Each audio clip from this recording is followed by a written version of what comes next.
Everyone friends, आप सभी को स्वागत है शुभम क्लास गोपालगंज में। तो आज के हम इस वीडियो में बात करने वाले हैं कि क्लास 12 जो आपका फिजिक्स का मोस्ट इम्पोर्टेंट ऑब्जेक्टिव क्वेश्चन जो कि बिहार बोर्ड परीक्षा में हमेशा पूछे जाते हैं, तो उसी का हम इस वीडियो में लिए हैं। तो चलिए फ्रेंड्स, आपका पहला ऑब्जेक्टिव क्वेश्चन क्या है कि विद्युतीय क्षेत्र का मात्रक होता है।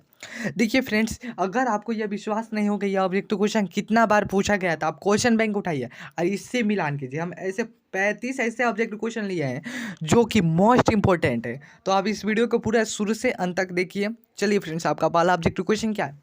विद्युतीय क्षेत्र का मात्रक क्या होता है? विद्युतीय क्षेत्र का आपको याद होगा कि क्या होता है, वोल्ट मीटर इनवर्स होता है। क्या होता है? Volt metre inverse. Option number B right option हो जाएगा। क्या ऑप्शन नंबर बी? चलिए दूसरा नंबर प्रश्न की बात करते हैं। इसमें क्या बचा कि तीन संधारित्र है जिनमें प्रत्येक की धारिता है।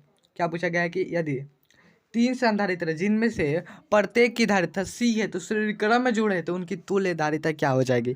अगर तीन संधारित्र है जिसमें से धारिका सी है तो श्रेणीक्रम में जुड़े तो इसकी तुल्य धारिता क्या हो जाएगी? तो C/3 यानी C/3। कहाँ पर दिया गया है? तो ऑप्शन नंबर सी में दिया गया है। चलिए तीसरा नंबर प्रश्न की बात करते हैं। इसमें क्या बचा है कि दिए गए चित्र में 3 μF, देखिए इसको हम पढ़ते हैं क्या म्यू, ऐसे रहता है तो म्यू पढ़ते हैं। तो इसमें क्या है? 3 μF संधारित्र पर आवेश होगा।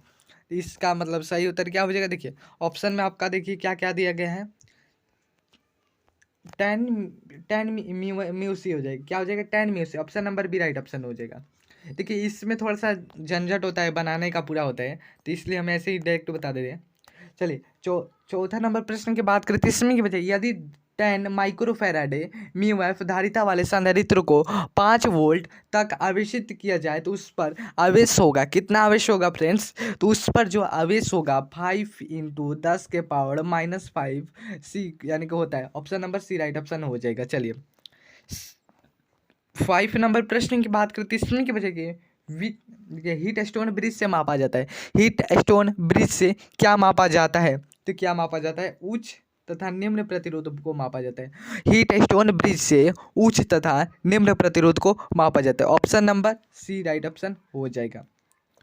चलिए 6 नंबर प्रश्न की बात करते हैं। इसमें क्या वजह के देखिए 1 ओम प्रतिरोध वाले एक समरूप तार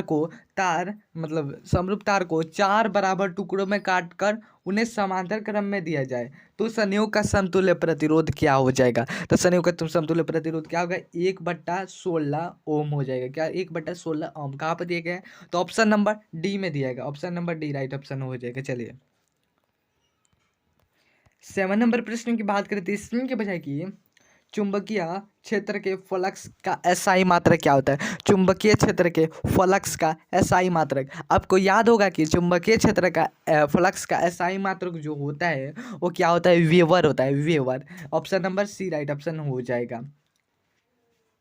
चलिए 8 नंबर प्रश्न की बात करते हैं। इसमें की बजाय की किसी लंबे सीधे धारावाही चालक से प्रवाहित विद्युत धारा क्या होगी यदि तार 10 सेंटीमीटर पर उत्पन्न चुंबकीय क्षेत्र 2 मीटर हो तो इसका क्या हो जाएगी? तो फ्रेंड्स आपको मालूम 1000 एंगस्ट्रम इतना हो जाएगी। 1000 angstrom. Option number B right option हो जाएगा। चलिए 9 नंबर प्रश्न की बात करते हैं। इसमें क्या बजाय की इनमें से कौन अनुचुंबकीय पदार्थ है? अनुचुंबकीय पदार्थ आपको पूछा गया। अनुचुंबकीय पदार्थ मतलब उदाहरण है ये सब। तो अनुचुंबकीय पदार्थ का इनमें से कौन सा उदाहरण है?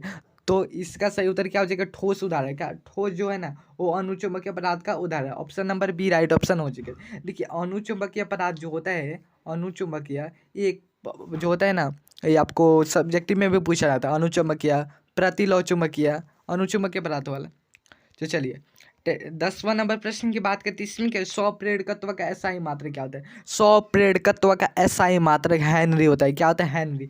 ऑप्शन नंबर सी में दिया गया है। हेनरी को ऐसे सूचित किया जाता है, आपको ध्यान में रखना है। Option number C right option हो जाएगा। चलिए अगला नंबर प्रश्न की बात करते हैं। इसमें क्या बचा कि वह यंत्र जो यांत्रिक ऊर्जा को विद्युत ऊर्जा में बदलता है क्या कहा जाता है? वह यंत्र जो आंतरिक ऊर्जा को विद्युत ऊर्जा में बदलता है, आंतरिक बोल रहे थे, यांत्रिक ऊर्जा को विद्युत ऊर्जा में बदलता है, उसे हम क्या कहते हैं? तो क्या कहते हैं? डायनोमा कहते हैं। क्या? डायनोमा। Option number C right option हो जाएगा।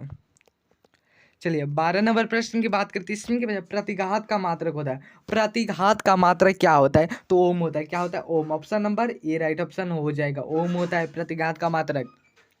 चलिए 13 नंबर प्रश्न की बात करते हैं इसमें क्या बताइए, यदि धारा और विभवांतर के बीच कालांतर फाई हो तो शक्ति गुणांक होता है। यदि धारा और विभवांतर के बीच कालांतर क्या है, फाई है, तो इसके शक्ति गुणांक क्या हो जाएगी, इसके शक्ति गुणांक जो होगी वो कॉस फाई हो जाएगी। क्या हो जाएगी, cos phi. Option number B right option हो जाएगा। चलिए फ्रेंड्स, 14 नंबर प्रश्न की बात करती है इसमें क्या बताइए, यदि देखिए प्रत्यावर्ती धारा परिपथ में 1 एमीटर का पठन 5 एंगस्ट्रम है तो परिपथ का धारा मतलब अधिकतम मान शिखर कितना होगा, तो इसका सही उत्तर क्या हो जाएगा, 5/2 एंगस्ट्रम हो जाएगा। 5/2 option number C right option हो जाएगा। चलिए 15 नंबर प्रश्न की बात करते हैं इसमें क्या बताइए कि विद्युत चुंबकीय तरंग के संचरण की दिशा होती है। विद्युत चुंबकीय तरंग के संचरण की दिशा क्या होती है, तो E into V vector metre के समांतर होती है। Option number D right option हो जाएगा। चलिए 16 नंबर प्रश्न की बात करते हैं इसमें क्या बताइए, एक्स किरणों के गुण वैसे ही है जैसे, एक्स किरणों के गुण कैसे हैं, जैसे देखिए वैसे ही है, किस तरह के ही है एक्स किरणों के गुण, तो एक्स किरणों के जो गुण है ना वाई किरणों के ही तरह है। Option number C right option हो जाएगा। चलिए 17 नंबर प्रश्न की बात करते हैं इसमें क्या बताइए, एक अवतल लेंस को पानी में डुबाने पर यह हो जाता है। एक अवतल लेंस को जब हम पानी में डुबा जाएंगे तो इसका क्या हो जाएगा फ्रेंड्स, तो इसका सही उत्तर क्या हो जाएगा, इसका सही उत्तर आपका कम अपसारी हो जाएगा। क्या, कम अपसारी। अगर हम अवतल लेंस को पानी में डुबाए जाएंगे तो यह कम अपसारी हो जाएगा। देखिए अवतल लेंस का दूसरा ही नाम अपसारी लेंस भी कहा जाता है इसको, और उत्तल का क्या कहा जाता है। चलिए अगला नंबर प्रश्न की बात करते हैं इसमें की बजाय कि एक सरल सूक्ष्मदर्शी से बना हुआ प्रतिबिंब होता है। एक सरल सूक्ष्मदर्शी से बना हुआ प्रतिबिंब क्या होता है, तो काल्पनिक और सीधा होता है। Option number A right option हो जाएगा। देखिए यह ऑप्टिक्स से लिया गया, जो प्रकाशिकी से है वही। देखिए इनका पीडीएफ भी बिल्कुल आपको फ्री में ही दिया जाएगा। 73 देखिए इस नंबर पर संपर्क करें 7349938551 पर व्हाट्सएप पर संपर्क करें और इसका पीडीएफ बिल्कुल फ्री में दिया जाएगा।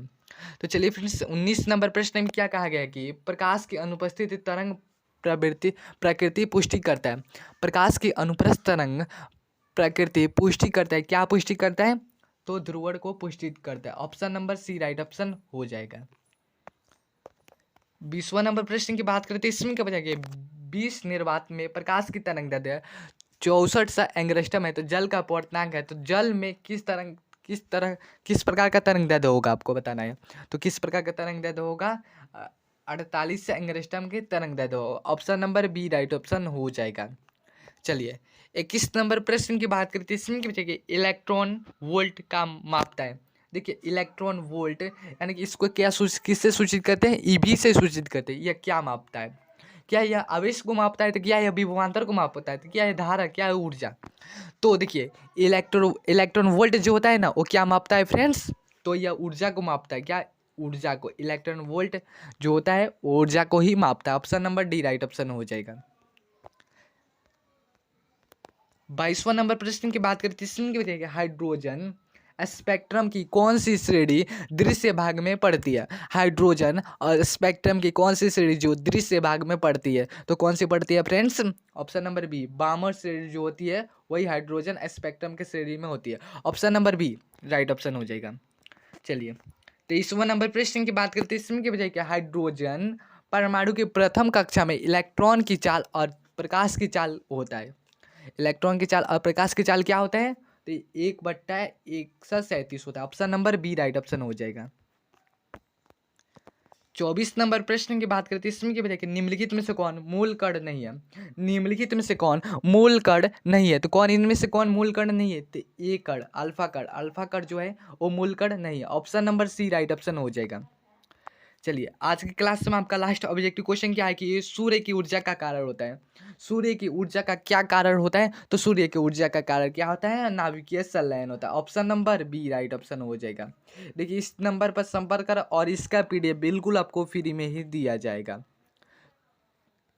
देखिए 7349938551 पर व्हाट्सएप पर संपर्क करें और इसका पीडीएफ बिल्कुल फ्री में ले। तो मिलते हैं अगले वीडियो में। Thank you, thanks for watch. जय हिंद, जय भारत।